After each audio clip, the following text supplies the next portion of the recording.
കാന്തപുരം അബൂബക്കർ അദ്ദേഹം നരേന്ദ്രമോദിയുമായി കൂടിക്കാഴ്ച നടത്തി. അതൊക്കെ രാവിലെ മുതൽ മീഡിയ മലയാളത്തിൽ ABC മലയാളത്തിലൊക്കെ പ്രേക്ഷകർ കണ്ടുകൊണ്ടിരിക്കുന്ന കാര്യങ്ങളാണ്.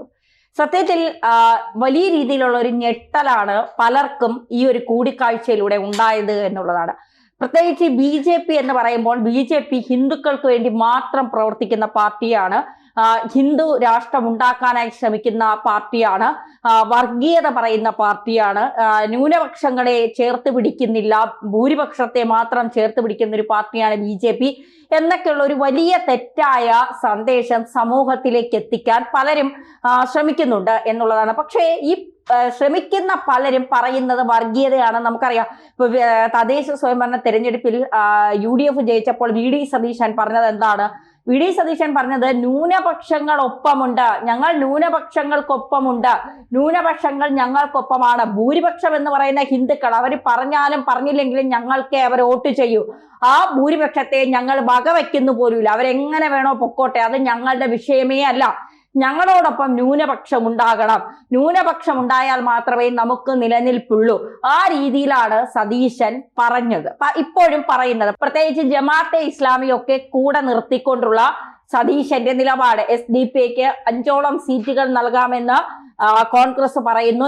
ജമാഅത്തയുടെ നിലപാടുകളിൽ ഒരുപാട് മാറ്റം വന്നു, അവരിപ്പോ വിശുദ്ധരായി എന്നൊക്കെയാണ് സതീശനടക്കമുള്ള കോൺഗ്രസുകാർ പറയുന്നത്. അതായത് ഈ മുസ്ലിം ലീഗിന്റെയും ചില മുസ്ലിങ്ങളുടെയും ഒക്കെ പിന്തുണയോട് കൂടി മാത്രമേ സതീശന് മുഖ്യമന്ത്രിയാകാൻ കഴിയൂ. അതിന്റെ ഒരു മുന്നൊരുക്കമാണ് സതീശൻ കേരളത്തിൽ നടത്തിക്കൊണ്ടിരിക്കുന്നത്. ഇപ്പൊ സതീശൻ പറയുന്നുണ്ട്, അവര് ഈ ജമാഅത്തയുടെ നിലപാടെന്ന് പറയുന്നത് എപ്പോഴും ശരീഅത്താണ്. അവർ ശരീഅത്ത് അനുസരിച്ച് ജീവിക്കുന്നവരും ആ തരത്തിൽ മുന്നോട്ട് പോകുന്നവരാണ്. ഭരണഘടനയെ കുറിച്ച് അവർക്ക് കേൾക്കുന്നത് പോലും താല്പര്യമില്ല എന്നുള്ളതാണ്. അപ്പൊ സതീശൻ പറയുന്ന അവർ ആ നിലപാടുകളൊക്കെ തിരുത്തി ഈ ചൊട്ടയിലെ ശീലം ചൊടല എന്ന് പറയുന്നത് പോലെയാണ് ജമാഅത്തിന്റെ കാര്യം. അവരെ ഇപ്പോഴും അവരുടെ കണ്ണിൽ സ്ത്രീകളാരും പിന്നെ മുന്നോട്ടിറങ്ങാൻ പാടില്ല, സ്ത്രീകൾ എന്ന് പറയുന്ന ഉപഭോഗ വസ്തുക്കളാണ്. അത്തരത്തിൽ ഇവിടെ ഒരു മുസ്ലിം രാഷ്ട്രം വരണം ഇന്ത്യയിൽ എന്നൊക്കെ പറഞ്ഞുകൊണ്ട് അതിനുവേണ്ടി അഹോരാത്രം പ്രയത്നിക്കുന്നവരാണ് ഈ ജമാഅത്തേക്കാർ. അവർക്കൊപ്പം നിന്നുകൊണ്ടാണ് സതീശൻ പറയുന്നത് ജമാഅത്തെ ഇപ്പോ വിശുദ്ധരായി മാറിയിരിക്കുന്നു, അവർക്ക് വിശുദ്ധ പട്ടം നൽകണം, അവരെ ആ തരത്തിൽ നമ്മൾ കാണണം എന്നൊക്കെ പറഞ്ഞുകൊണ്ട് സതീശൻ വരുന്നു. അത് വർഗീയതയെ അല്ല എന്നുള്ളതാണ്. ഇത് BJP ആണ് പറഞ്ഞതെങ്കിൽ BJP വർഗീയത പറഞ്ഞു എന്ന് ആയനെ. കാരണം RSSനെ പറ്റി BJP ഇങ്ങനെയാണ് പറയുന്നതെങ്കിൽ ഒരുപക്ഷെ അത് വർഗീയമായി ഇവിടെ ചാർത്തപ്പെട്ടവരെ. അതിനപ്പുറം പല തരത്തിലുള്ള കാര്യങ്ങൾ നമ്മളിവിടെ കണ്ടതും കേട്ടതും ഒക്കെയാണ്. ഈ മുസ്ലിം ലീഗ് എന്ന് പറയുന്ന മതേതരത്വ പാർട്ടി എന്ന് പറയുന്ന, എന്നാൽ അതിൽ എത്രത്തോളം മതേതരത്വം ഉണ്ട് എന്ന് നമുക്കറിയില്ല. മുസ്ലിം ലീഗിന്റെ ഒരു പ്രധാനപ്പെട്ട നേതാവാണ് KM ഷാജി പറഞ്ഞത് എന്താണ്? മതമാണ് മതമാണ് മതമാണ് പ്രശ്നം. 10 വർഷം UDF ഭരിക്കാത്തത് കൊണ്ട് ഞങ്ങൾക്ക് ഞങ്ങളുടെ ആനുകൂല്യങ്ങൾ നേടിയെടുക്കാൻ കഴിഞ്ഞിട്ടില്ല, ഞങ്ങൾക്ക് വേണ്ടി ഞങ്ങൾക്കിനി ആനുകൂല്യങ്ങൾ ഉണ്ടാക്കണം എന്ന് പറയുന്ന KM ഷാജി ഇത്ര വലിയ വർഗീയത പറഞ്ഞിട്ട് മതമാണ് പ്രശ്നം എന്ന് ഊന്നി പറഞ്ഞിട്ടും ഷാജിക്ക് വേണ്ടി അല്ലെങ്കിൽ ഷാജിക്കെതിരെ പറയാൻ ഇവിടെ എത്ര പേര് വന്നു? ഷാജിയെ വിളിച്ചിരുത്തി ഇന്റർവ്യൂ എടുക്കാൻ മത്സരിക്കുന്ന മാധ്യമങ്ങളെയാണ് നമ്മൾ കണ്ടത്. അപ്പോ മാധ്യമങ്ങൾ എന്ന് പറയുന്നത് ഇവർക്കും അജണ്ടകൾ ഉണ്ട്, അത് നടപ്പാക്കണം എന്നുള്ളതാണ്. KM ഷാജി പറഞ്ഞാൽ മതമാണ് മതമാണ് മതമാണ് പ്രശ്നമെന്ന് KM ഷാജി പറഞ്ഞാൽ അത് പ്രശ്നമുള്ള കാര്യമല്ല, അത് വർഗീയതയല്ല. ഷാജിക്ക് അതും പറയാം, അതിനപ്പുറവും പറയാം. ഇപ്പുറത്ത് മതമാണ് മതമാണ് മതമാണ് പ്രശ്നമെന്ന് രാജീവ് ചന്ദ്രശേഖറോ യോഗി ആദിത്യനാഥോ നരേന്ദ്രമോദിയോ അമിത്ഷായോ പറഞ്ഞാൽ അത് ഇന്ത്യയെ വർഗീയതയുടെ കുടക്കീഴിൽ കൊണ്ടുവരുന്നു, ഇന്ത്യയെ വിഭജിക്കാൻ നോക്കുന്നു, ഇന്ത്യ ഹിന്ദു രാഷ്ട്രമാക്കാൻ നോക്കുന്നു എന്നൊക്കെ പറഞ്ഞുകൊണ്ട് വലിയൊരു മുറവിളി ഇവിടെ ഉണ്ടാകും എന്നുള്ളതാണ് യാഥാർത്ഥ്യം. അതായത് KM ഷാജിയെ പോലുള്ളവർക്ക് എന്തും പറയാം, എന്തും ചെയ്യാം, എന്തും കാണിക്കാം, അതൊന്നും ഇവിടെ ചോദ്യം ചെയ്യപ്പെടാൻ പാടില്ല എന്നുള്ളതാണ്. അവിടെയാണ് കാന്തപുരം അബൂബക്കറിനെ പോലുള്ള ആൾക്കാർ ഞെട്ടിച്ചുകൊണ്ട് രംഗത്തെത്തുന്നത്. കാന്തപുരം പറയുന്നത് ഇന്ത്യയിൽ മോദി ഭരിക്കുമ്പോൾ ഇന്ത്യയിൽ മുസ്ലിങ്ങൾ സുരക്ഷിതരാണ്, മോദി ഭരിക്കുമ്പോൾ ഇന്ത്യയിൽ മദ്രസകളും പള്ളികളും സുരക്ഷിതമാണ്, മോദി ഭരിക്കുമ്പോൾ ഇന്ത്യയിൽ സമാധാനമുണ്ട്, മോദി ഭരിക്കുമ്പോൾ ലോകം മുഴുവൻ സമാധാനമുണ്ടാകാൻ ആഗ്രഹിക്കുന്നു.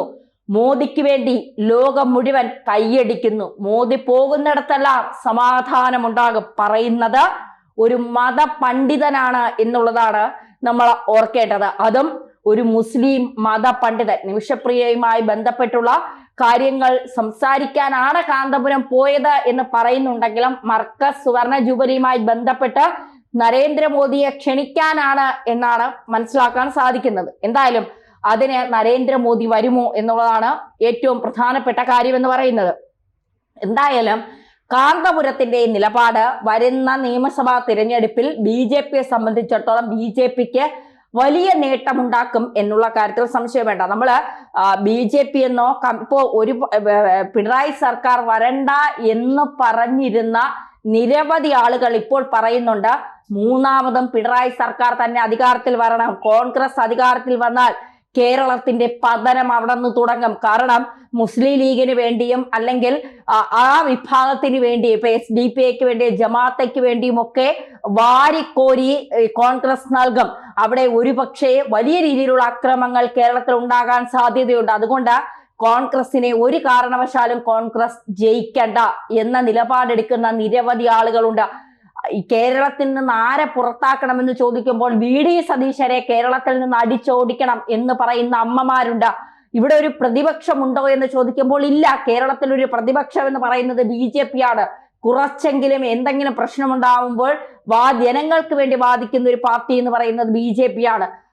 എന്തായാലും ഇനി വരും തിരഞ്ഞെടുപ്പുകളിൽ ഇപ്പോ തിരുവനന്തപുരം മേയർ എന്ന രീതിയിൽ VV രാജേഷിന്റെ പ്രകടനം തിരുവനന്തപുരം നിവാസികളെല്ലാം സ്വീകരിച്ചു കഴിഞ്ഞിരിക്കുന്നു എന്നുള്ളതാണ്. അദ്ദേഹത്തെ കാണാനും അദ്ദേഹത്തിന്റെ പ്രവർത്തനങ്ങൾ വിലയിരുത്താനും അല്ലെങ്കിൽ അദ്ദേഹത്തോടൊരു പരാതി പറഞ്ഞാൽ അത് പെട്ടെന്ന് തന്നെ അതിൽ തീരുമാനമുണ്ടാക്കാനും ഒക്കെ VV രാജേഷ് ഉൾപ്പെടുന്ന ഭരണസമിതി ശ്രമിക്കുന്നുണ്ട് എന്നുള്ളതാണ് യാഥാർത്ഥ്യം. അതിൽ കുറെയൊക്കെ നടപ്പാക്കാനും കഴിഞ്ഞു എന്നുള്ളതാണ് യാഥാർത്ഥ്യം. തലസ്ഥാനം ഓരോ ഭാഗത്തു നിന്നും വികസനത്തിന്റെ പാതയിലേക്ക് അവർ എത്തിച്ചുകൊണ്ടിരിക്കുന്നു എന്നുള്ളതാണ്. വളരെ കുറച്ച് മാസങ്ങളെ ആയുള്ളൂ VV രാജേഷ് ഈ മേയർ പട്ടത്തിലേക്ക് എത്തിയിട്ട്. BJPയെ സംബന്ധിച്ചിടത്തോളം ശോഭാ സുരേന്ദ്രനായാലും രാജീവ് ചന്ദ്രശേഖരനായാലും ശ്രീലേഖയായാലും V മുരളീധരനായാലും കൃഷ്ണകുമാർ ആയാലും ഒക്കെ BJPയെ സംബന്ധിച്ചിടത്തോളം ഇവരൊക്കെ BJPയുടെ ഏറ്റവും പ്രധാന മുഖങ്ങളാണ്. ആ പ്രധാന മുഖങ്ങളൊക്കെ ഇവരുടെയൊക്കെ കഴിവ് തെളിയിച്ചിട്ടുള്ളവരുമാണ്. അപ്പോൾ തീർച്ചയായിട്ടും വരുന്ന നിയമസഭാ തിരഞ്ഞെടുപ്പിൽ BJPക്ക് കാന്തപുരത്തിന്റെ ഇത്തരം ചില അഭിപ്രായങ്ങൾ, പ്രത്യേകിച്ച് നരേന്ദ്രമോദിയെ കുറിച്ചുള്ള അഭിപ്രായം, നമുക്കറിയാം ഗുജറാത്ത് കലാപവുമായി ബന്ധപ്പെട്ട് നരഭോജി എന്നിവരെ നരേന്ദ്രമോദിയെ വിളിച്ച ഒരു നാടാണ് കേരളം. വലിയ രീതിയിലുള്ള ആക്ഷേപങ്ങൾ, ആരോപണങ്ങൾ, വിവാദങ്ങളൊക്കെ നരേന്ദ്രമോദിക്ക് ഉണ്ടായിട്ടുണ്ട്. ഒരുപക്ഷെ ഒരു പ്രധാനമന്ത്രി പദത്തിലിരിക്കുമ്പോൾ ഏറ്റവും കൂടുതൽ വിമർശനങ്ങൾ, അപമാനമൊക്കെ കേട്ട ഒരു പ്രധാനമന്ത്രി നരേന്ദ്രമോദി ആയിരിക്കും. ചായക്കടക്കാരൻ എന്ന് വിളിച്ചുകൊണ്ട് അദ്ദേഹത്തെ അധിക്ഷേപിച്ച ഒരു സമൂഹമാണ് നമുക്കുള്ളത്. ഒരു ചായക്കടക്കാരന് പ്രധാനമന്ത്രിയാകാം എന്ന് കാണിച്ചു തന്ന ഒരു മാതൃകയെ ഒരു കാര്യത്തെ നമ്മൾ മാതൃകയാക്കേണ്ടതിന് പകരം അതിനെ ചായക്കടക്കാരൻ എന്ന് വിളിച്ച് ആക്ഷേപിച്ച, വായിൽ സ്വർണ്ണക്കരണ്ടിയുമായി ജനിച്ച അപ്പൂപ്പന്റെയും അമ്മുമ്മയുടെയും അച്ഛന്റെയും ഒക്കെ പിന്നെന്താ പറയുക, വലിയ രാഷ്ട്രീയത്തിൽ വളർന്ന് പന്തലിച്ച് വന്ന രാഹുൽ ഗാന്ധിക്ക് എന്ത് യോഗ്യത, രാഷ്ട്രീയത്തെക്കുറിച്ച് രാഹുൽ ഗാന്ധിക്ക് എന്തറിയാം എന്ന് ചോദിച്ചാൽ വട്ടപൂജ്യമാണെന്ന് പറയാം. അതുകൊണ്ടാണ് രാഹുൽ ഗാന്ധി ഭാവി പ്രധാനമന്ത്രിയാണെന്ന് ഇപ്പോഴും പറഞ്ഞുകൊണ്ടിരിക്കുന്നത്. എന്നാലും കാന്തപുരത്തിന്റെ ഈ നിലപാട് അത് വലിയ രീതിയിൽ BJPക്ക് പ്രയോജനം ചെയ്യുമെന്നുള്ള കാര്യത്തിൽ സംശയം വേണ്ട.